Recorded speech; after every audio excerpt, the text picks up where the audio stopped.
Once again, I'm here very recently for the launch of the 108th episode of the Bhagavad Gita video and the doodle, which we are working together in collaboration in order to convey the message, the timeless message, and the universal message of Bhagavad Gita in a very simple manner. But I'd like to congratulate you once again for yet another milestone in your journey, which has been there since 2015. And in the course of just these 9 years, you've really established a very strong presence in France, in Paris in particular, in the promotion of first Carnatic music, and now more broadly in Indian classical dance and music, the performing arts. And to those of you who are familiar with it, perhaps no other civilization, no other culture has so many diverse forms of performing arts which are described as classical performing arts, as we do in India. And so Bhavnaji has decided to, not just for the sake of making it more easy for people to understand, but to broaden the framework of her presentation of Indian performing arts.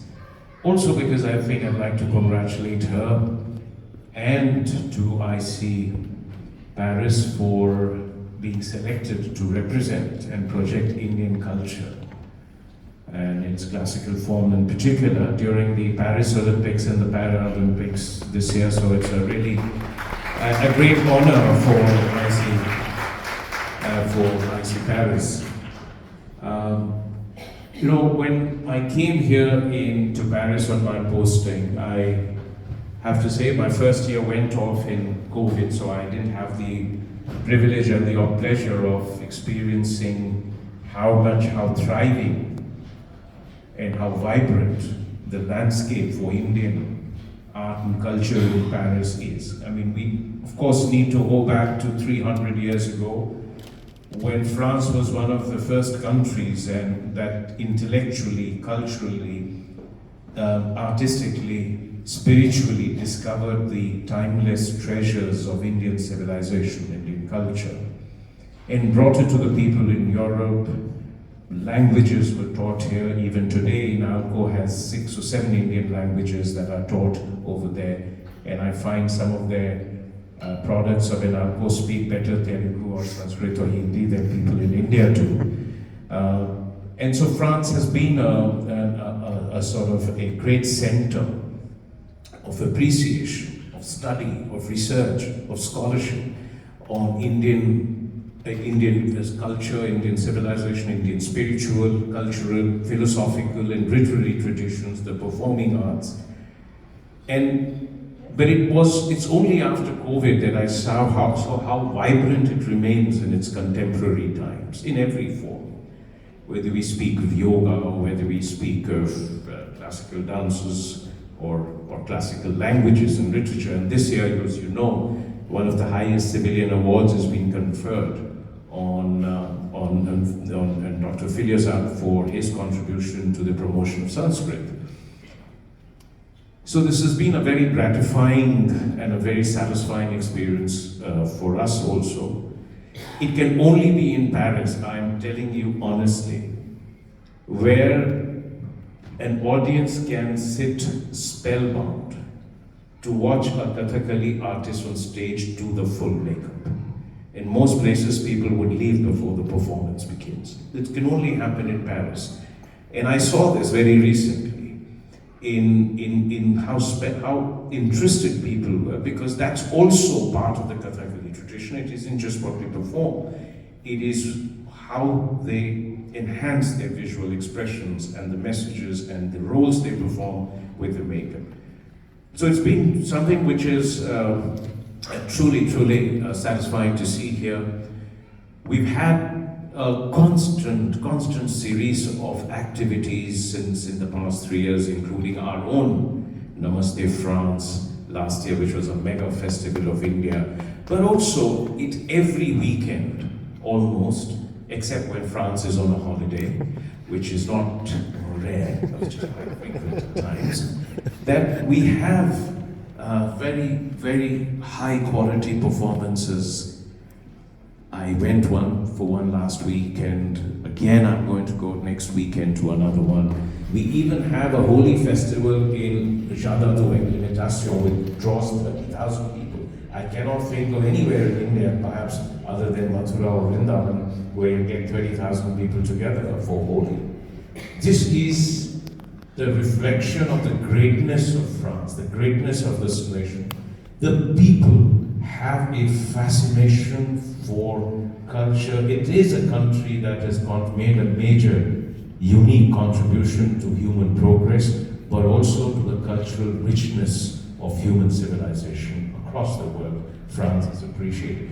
But it is also a country which is extremely open to ideas, to culture, to traditions from other places, and has in many ways, if you go to the museums, preserved and projected them in an extraordinary manner.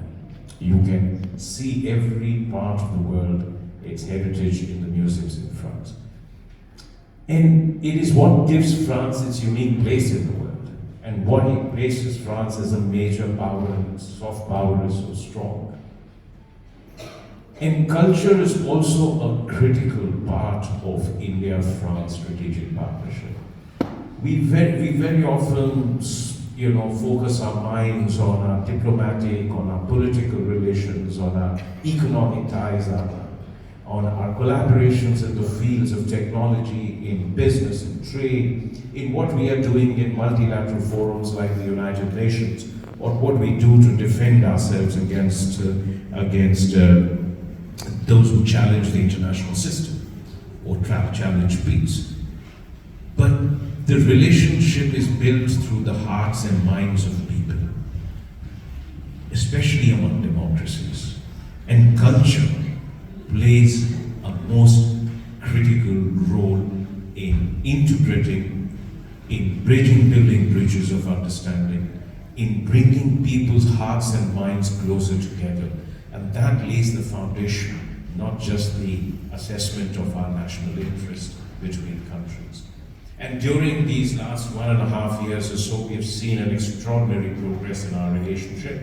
And as you know, that Prime Minister Narendra Modi was the guest of honor here at the National Day celebrations last year on July 14, and President Emmanuel Macron was the guest of honor at our National Day celebration on January 26 in 2024. Unprecedented in a relationship between any two countries, that you have heads of government as guests of honor at successive national days of each other country. But if you look through all the statements that have been made, there is a large part devoted to culture, about enhancing cultural exchanges between our two countries. We are in fact working also with Academy Louvre for the reimagination and redevelopment of our National Museum in India, but also the effort to promote performing arts in each other's country. That is why every other year we have Bonjour India in India and Namaste France in France.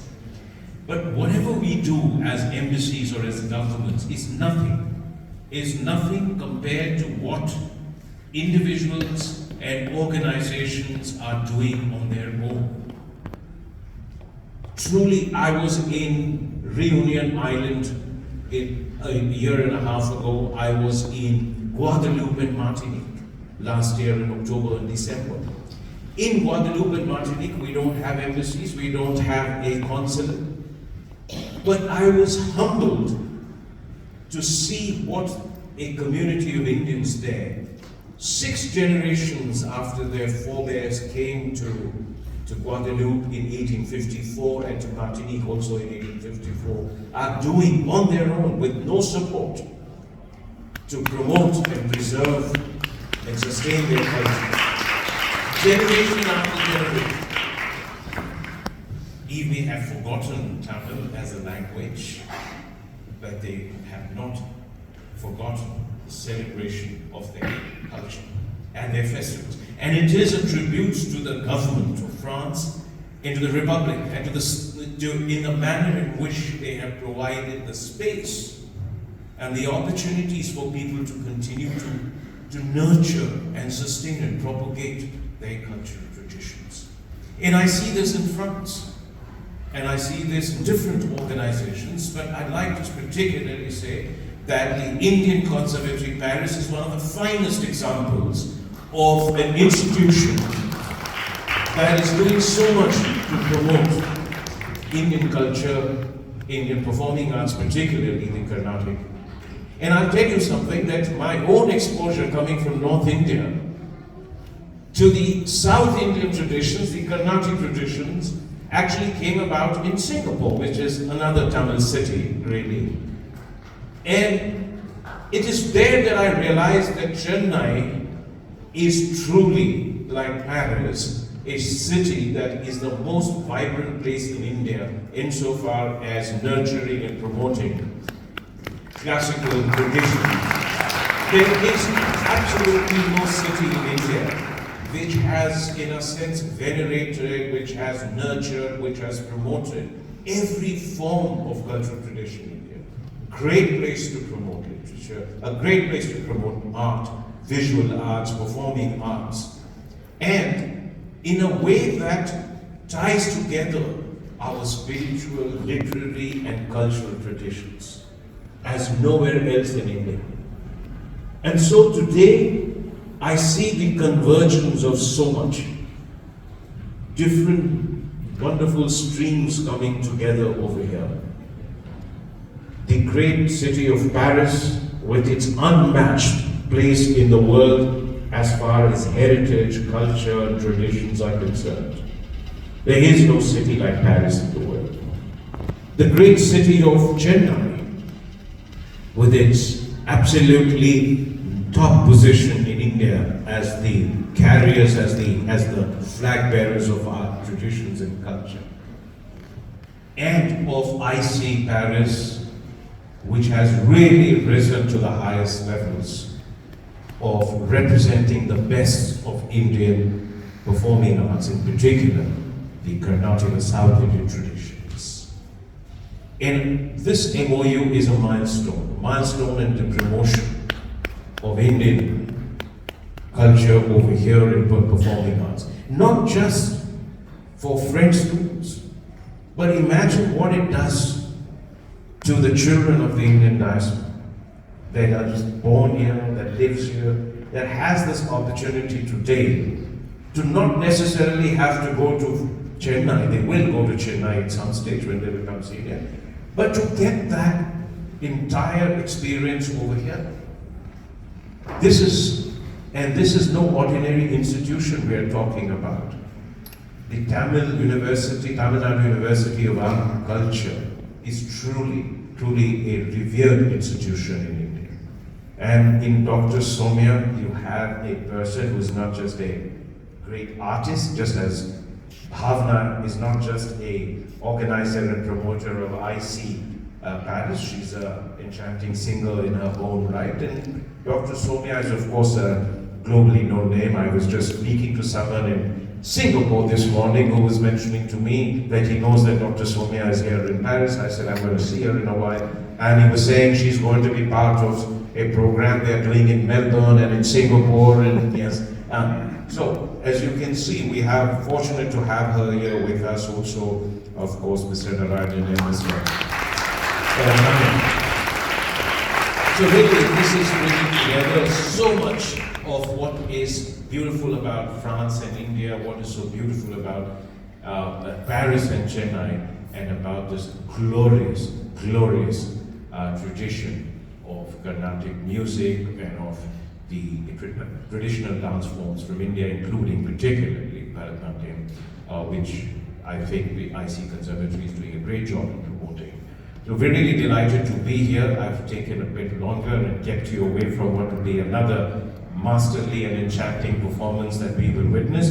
But let me conclude once again by thanking Mary 16, the Mayor, but also a great ambassador, a great champion, and a great promoter, Dr. Samia, the Deputy Mayor. Thank you very much.